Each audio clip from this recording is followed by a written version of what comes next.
بسم اللہ الرحمن الرحیم نحمدہ ونصلی علی رسولہ الکریم اما بعد 31 دسمبر کو جب رات کے 12 بجتے ہیں تو ہمارے ہاں نیو ایئر نائٹ کے نام سے جو آتش بازی کی جاتی ہے، جو ہوائی فائرنگ کی جاتی ہے، جو رقص و سرور کی محفلیں سجائی جاتی ہیں، جو لوگوں کو تنگ کیا جاتا ہے، پیسوں کا ضیاع کیا جاتا ہے، ہمارے نوجوان جس طرح روڈوں پر موٹر سائیکلیں بھگاتے ہوئے نظر آتے ہیں، ویلیاں مارتے ہوئے نظر آتے ہیں، موٹر سائیکل سے سائلنسر نکال کر، اور نہ جانے کیا کچھ کیا جاتا ہے اس رات، اور در حقیقت اس کو نام دیا جاتا ہے خوشی کا کہ نئے سال کی خوشی ہے، اس لیے یہ سب کچھ کیا جا رہا ہے۔ پہلی بات تو یہ ہے کہ نیا سال انسان کے لیے کوئی خوشی کا موقع نہیں ہے، وہ اس لیے خوشی کا موقع نہیں کہ انسان کی زندگی کم ہوتی جا رہی ہے، برف کی طرح پگھلتی جا رہی ہے، اور برف جوں جوں پگھلتی جاتی ہے وہ برف پھر نہیں رہتی، پھر وہ پانی بن جاتا ہے۔ انسان کی زندگی ختم ہوتی جا رہی ہے، تو یہ زندگی جب ختم ہو جائے گی، حضرت حسن بصری رحمہ اللہ کا قول ہے، یا ابن آدم انما انت ایام فاذا ذهب یوم ذهب بعضک، کہ اے ابن آدم تو دنوں کا نام ہے، جب تیرا ایک دن گیا اس کا مطلب تیرا کچھ حصہ جا چکا۔ تو سال کے اختتام پر گویا ہماری زندگی کا ایک حصہ ختم ہو چکا، ہم قبر سے قریب ہو چکے۔ یہ اپنے احتساب کا موقع ہے کہ انسان احتساب کرے کہ پچھلے پورے سال میں نے اپنی کاروباری زندگی میں کیا غلطیاں کی، میں نے معاشرتی زندگی میں کیا غلطیاں کی، میں نے اخلاقی لحاظ سے کیا غلطیاں کی، عبادات میں کیا غلطیاں کی، کس کس کا میں نے حق دبایا، کس کے ساتھ میں نے ظلم کیا، کب میں نے ڈیوٹی میں کوتاہی کی، کب میں نے تنخواہ پوری لی ہے، کام کم کیا ہے، کہاں کہاں میں نے ناجائز کام کیا۔ ان ساری چیزوں کا احتساب کرنے کے بعد آئندہ کے لیے، مستقبل کے لیے کوئی لائحہ عمل، کوئی پلاننگ، کوئی منصوبہ سازی کی جائے۔ حضرت عمر رضی اللہ تعالیٰ عنہ کا قول ہے، حاسبوا قبل ان تحاسبوا، کہ اپنا احتساب کرو قبل اس کے کہ تمہارا احتساب کیا جائے۔ حضور علیہ الصلاۃ والسلام جب نیا چاند دیکھتے تھے تو آپ یہ دعا مانگا کرتے تھے، اللہم احلہ علینا بالامن والایمان، کہ یا اللہ اس کو ہمارے لیے امن کا اور ایمان اور سلامتی کا ذریعہ بنا۔ ہم جب اپنے سال کے آغاز میں وہ حرکتیں کریں، وہ گناہ کریں جو شریعت میں عام حالات میں بھی ممنوع ہیں، اور ہم ایک ایسے موقع پر وہ کام کریں کہ ہم ایک نئے سال میں قدم رکھ رہے ہیں، تو ایسے موقع پر یہ اس بات کی غمازی کرتا ہے کہ در حقیقت ہم اپنے اس سال کو بے برکت بنانا چاہتے ہیں۔ زبان سے تو ہم ہیپی نیو ایئر کہہ رہے ہیں، لیکن حقیقت میں ہم یہ چاہتے ہیں کہ ہمارا یہ سال مبارک نہ ہو، اس میں ہم خوش نہ ہو، اس میں برکتیں نہ ہو۔ اس کی وجہ یہ ہے کہ حضور علیہ الصلاۃ والسلام نے فرمایا، کل امر ذی بال لم یبدأ ببسم اللہ فہو ابتر، کہ ہر اہم کام اس کا آغاز اگر اللہ کے نام سے نہ کیا جائے تو وہ بے برکت ہوتا ہے، وہ مبارک نہیں ہوتا، وہ ہیپی نہیں ہو سکتا، اس میں انسان خوش نہیں ہو سکتا۔ تو ہم جب اپنے پورے سال کا آغاز بے برکتی کے کاموں سے کریں گے، گناہ کے کاموں سے کریں گے، تو پھر ہمارے اس سال میں کہاں ہمیں برکت نصیب ہوگی۔ ہونا تو یہ چاہیے کہ ہم اس رات کو اللہ کی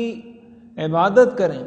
اللہ کا شکر ادا کریں کہ اللہ تعالیٰ نے ہمیں یہ عمر عطا فرمائی، یہ زندگی عطا فرمائی، جس میں ہم جو کرنا چاہتے ہیں کر سکتے ہیں، جو نیکیاں کمانا چاہتے ہیں کر سکتے ہیں، جتنا اللہ کو راضی کرنا چاہتے ہیں کر سکتے ہیں۔ مرنے کے بعد انسان یہ کچھ نہیں کر سکتا۔ تو یہ تو شکر کا وقت تھا، اپنے احتساب کا وقت تھا۔ ہم نے مغرب کی اندھی تقلید میں، مغرب کی نقالی کے اندر ان کی دیکھا دیکھی وہ کام شروع کر دیے جس کی ہمیں ہمارا مذہب، جس کی ہمارا اسلام ہمیں ان چیزوں کی اجازت نہیں دیتا۔ اس لیے بحیثیت مسلمان سب سے پہلے ایک تو مسلم حکومت کی یہ ذمہ داری بنتی ہے کہ وہ اس طرح کی چیزوں پر پابندی لگائے، اس لیے کہ یہ لغو کام ہے، فضول کام ہے۔ اس کے اندر جس طریقے سے پیسوں کا ضیاع کیا جاتا ہے، قرآن کریم میں اللہ تعالیٰ نے ارشاد فرمایا، ان المبذرین کانوا اخوان الشیاطین، کہ جو پیسے کو فضول ضائع کرتے ہیں یہ شیطان کے بھائی ہیں۔ حضور علیہ الصلاۃ والسلام نے ارشاد فرمایا، من حسن اسلام المرء ترکہ ما لا یعنیہ، اسلام، کسی انسان کے اسلام کا حسن یہ ہے، اس کی خوبی اور اس کا کمال یہ ہے کہ انسان فضول کاموں سے اپنے آپ کو بچا لے، لایانی کاموں سے اپنے آپ کو بچا لے۔ یعنی شریعت تو ہمیں ان جائز کاموں سے بھی روکتی ہے جس میں نہ ہمارا دین کا فائدہ ہو نہ دنیا کا فائدہ ہو، تو کہاں وہ کام جس میں ہمارا دنیا کا بھی نقصان ہے، جس میں ہمارا دین اور آخرت کا بھی نقصان ہے، ایسی چیزوں کی شریعت میں کہاں اجازت ہو سکتی ہے۔ اس لیے جہاں حکومت کی ذمہ داری ہے وہیں والدین کی ذمہ داری ہے کہ وہ اپنی اولاد کی تربیت کس نہج پر کر رہے ہیں، کن خطوط پر اپنے بچوں کی تربیت کر رہے ہیں۔ کیا ان کو پتہ ہے کہ ان کا بیٹا، ان کا بچہ آج رات یا ان کی بیٹی آج رات نیو ایئر نائٹ منانے کہاں جا رہے ہیں، وہ کیا کر رہے ہیں، وہ باہر کیا حرکتیں کریں گے؟ مومنین کی تو یہ صفت ذکر کی گئی ہے، اذا مروا باللغو مروا کراما، کہ جب اس طرح کی فضول حرکتیں ہوتے ہوئے دیکھتے ہیں، اس طرح کی کسی جگہ سے گزرتے ہیں تو خاموشی سے سر جھکا کر شرافت کے ساتھ وہاں سے گزر جاتے ہیں۔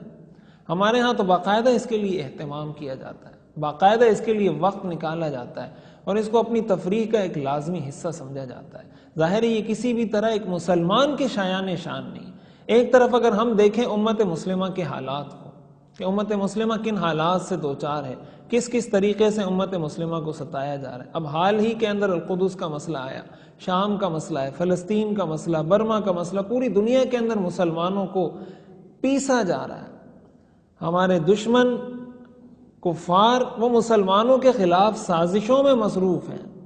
اور ہمارے نوجوان لہو و لعب کے اندر، رقص و سرور کے اندر، گانا بجانے کے اندر، ڈانس پارٹیوں کے اندر مشغول ہیں۔ ہونا تو یہ چاہیے تھا کہ ہم اس کے لیے اچھے طریقے سے علم حاصل کرتے، اچھے طریقے سے اپنے آپ کو ٹیکنالوجی سے، جدید آلات سے آراستہ کر کے اپنے آپ کو مقابلے کے لیے تیار کرتے، لیکن یہ چیزیں ہمارے ہاں ناپید ہو چکی ہیں۔ یہ چیزیں خال ہی کہیں نظر آتی ہیں۔ تو اگر ہم حقیقت میں عروج حاصل کرنا چاہتے ہیں، ترقی حاصل کرنا چاہتے ہیں، تو ہماری ترقی، ہمارا عروج اس چیز میں ہے کہ ہم اپنے آپ کو سمجھیں، اپنی اہمیت کو سمجھیں، بحیثیت مسلم قوم ہماری کیا ذمہ داری بنتی ہے اور بحیثیت مسلم فرد میری کیا ذمہ داری بنتی ہے۔ اس چیز کو اگر ہم سامنے رکھیں گے، یہ ہمارا مقصد زندگی ہوگا، تو پھر ہمارا ہر اٹھنے والا قدم، اس سے پہلے ہم خود یہ سوچیں گے کہ آیا میرا یہ اٹھنے والا قدم یہ امت مسلمہ کے مفاد میں ہے یا نہیں، یہ میرے ملک کے مفاد میں ہے یا نہیں، یہ مسلمانوں کے مفاد میں ہے یا نہیں۔ یہی پیسہ جو فضول اڑایا جاتا ہے، جو ضائع کیا جاتا ہے، اگر یہ پیسہ کسی غریب کو دے دیا جائے، کسی مستحق کو دے دیا جائے، کسی بیوہ کے گھر میں راشن ڈال دیا جائے، کسی یتیم بچے کی تعلیم کا بندوبست اس کے ذریعے کر لیا جائے، تو ساری زندگی کا صدقہ جاریہ بن سکتا ہے۔ لیکن ضرورت اس بات کی ہے کہ تھوڑی سی توجہ اس طرف کی جائے۔ اس لیے نوجوانوں کو بھی چاہیے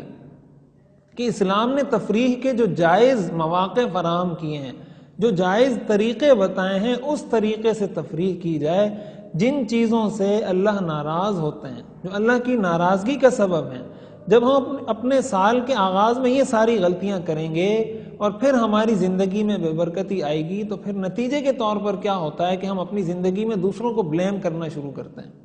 ہمارے ہاں جو طرح طرح کی چیزیں مشہور ہیں کہ اس کی وجہ سے بے برکتی آ گئی، کالی بلی گزر گئی تو بے برکتی آ گئی، کسی نے جھاڑو مار دی تو بے برکتی آ گئی، صبح کسی سے بحث کر لی تو بے برکتی آ گئی، طرح طرح کی چیزیں بدشگونی کی ہمارے ہاں پھیلی ہوئی ہیں۔ ظاہر ہے کہ ان چیزوں کی شریعت میں کوئی حقیقت نہیں، لیکن اس بات کی حقیقت ہے کہ اگر آپ نے اپنے کام کا آغاز اللہ کی ناراضگی سے کیا،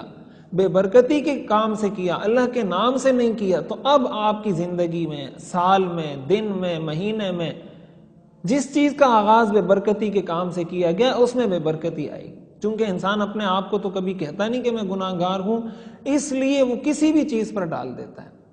وہ کسی چیز پر بھی ڈال دے کہ اس کی وجہ سے ہوا، اس کی وجہ سے ہوا، لیکن یہ بات وہ بھول جاتا ہے کہ اس سال کے آغاز میں نے کیا کیا تھا۔ اس سال کے آغاز میں آیا میں نے اپنے گناہوں پر توبہ کر کے آئندہ کے لیے زندگی شریعت کے مطابق گزارنے اور اپنا پورا احتساب کر کے یہ کام یہ سال میں نے شروع کیا تھا، یا اللہ کی ناراضگی کا کام کر کے اس سال کا آغاز کیا تھا۔ تو جس طریقے سے ہم اپنے سال کا آغاز کریں گے تو اسی طریقے سے ہمارا وہ سال گزرے گا۔ اس لیے اس رات کو اگر انسان چاہتا ہے کہ کچھ کرے